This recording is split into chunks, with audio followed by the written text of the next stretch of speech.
High in the Ethiopian highlands, nestled among rugged mountains, lies the extraordinary town of Lalibela.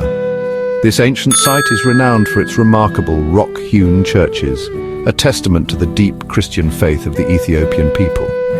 Carved directly out of the living rock, these churches are not built in the conventional sense, but rather sculpted from the earth itself. Lalibela stands as a UNESCO World Heritage Site, a symbol of Ethiopian identity and a beacon of architectural ingenuity. Christianity arrived in Ethiopia long before many parts of Europe.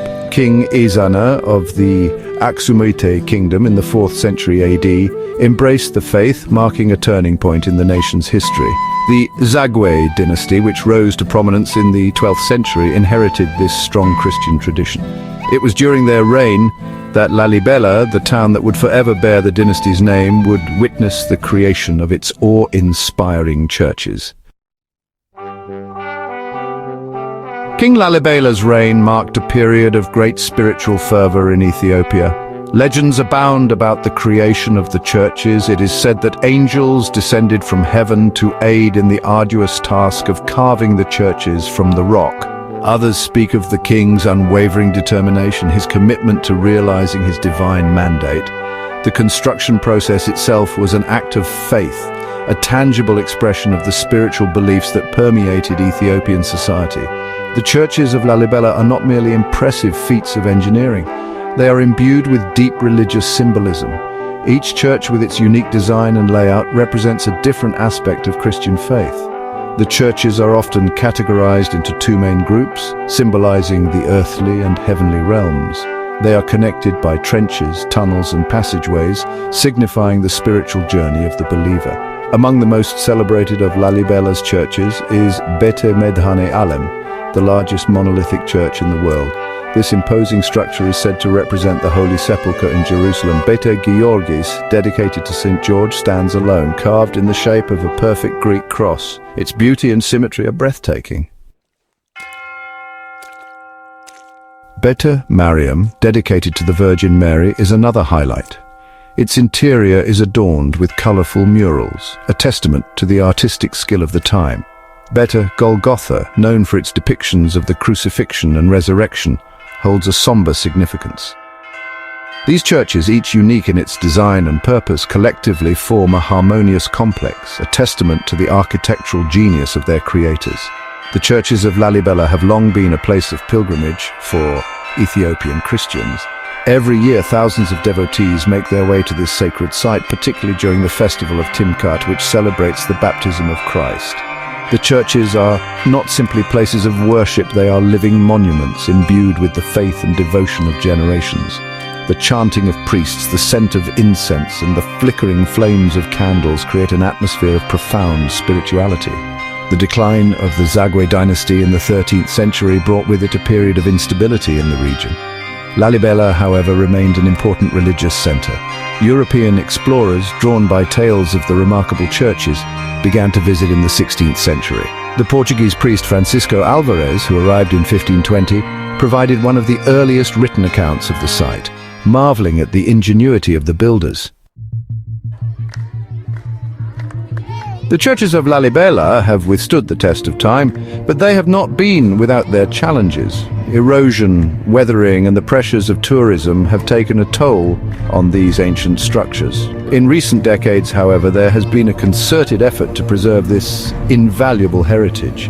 UNESCO, recognizing the outstanding universal value of Lalibela, inscribed the site on its World Heritage List in 1978. This international recognition has brought with it support for conservation efforts. Today, Lalibela stands as a testament to the enduring legacy of King Lalibela and the devotion of the Ethiopian people. These remarkable churches are a source of immense national pride. They serve as a reminder of Ethiopia's rich history, its ancient Christian heritage, and its unique place in the world.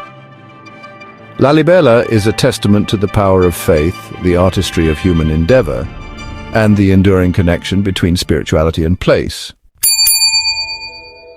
Hey, history buffs! Today we're diving into the ancient heart of Ethiopia to discover the marvel that is St. Cherkos Church, located in Wukro, Tigray.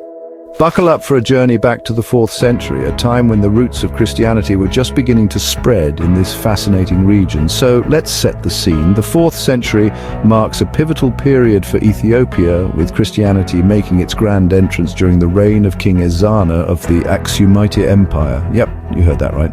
Ethiopia was one of the earliest Christian nations in the world. Now, about those rock-hewn churches, these incredible structures carved directly into the living rock began popping up during the Aksumite period and continued into the Tigray dynasty. Imagine the dedication and skill it took to create these architectural wonders. St. Cherkos Church stands as one of these timeless masterpieces. Believed to be constructed in the 4th century, this church holds a special place in Ethiopia's Christian history. Named after St. Cyriacus or Cherkos in Ge'ez, the church is a tribute to this venerated martyr. Step inside and you'll be greeted by ancient frescoes, intricate carvings and religious symbols that tell tales of biblical scenes and saints. These artworks are not just beautiful, they're windows into the early Christian iconography of Ethiopia. St. Cherkos wasn't just a place of worship, it was a center for teaching, community gatherings, and even a pilgrimage site for believers from the Aksumite Empire. Its location near the ancient city of Aksum underscores its significance during this time. Fast forward to the medieval period and the Tigray dynasty comes into play. While there's no direct evidence of renovations at St. Cherkos, it's possible that this ancient structure saw some updates during this era. In modern times, St. Cherkos Church has gained attention for its historical and cultural importance.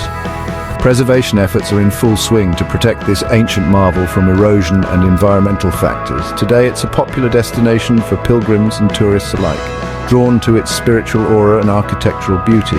St. Cherkos remains a beacon of Ethiopian Christianity, a place where faith and history intertwine. It stands as a symbol of Ethiopia's enduring Christian heritage, especially during religious festivals like Timkat and Meskel.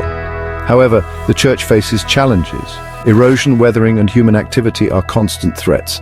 Yet ongoing conservation efforts aim to ensure that this historical gem is preserved for future generations.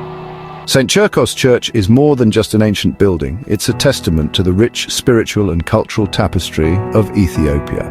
Whether you're a history buff or a curious traveler, this site offers a profound glimpse into the past. Thanks for tuning in, and don't forget to like, share, and subscribe for more historical journeys. See you next time.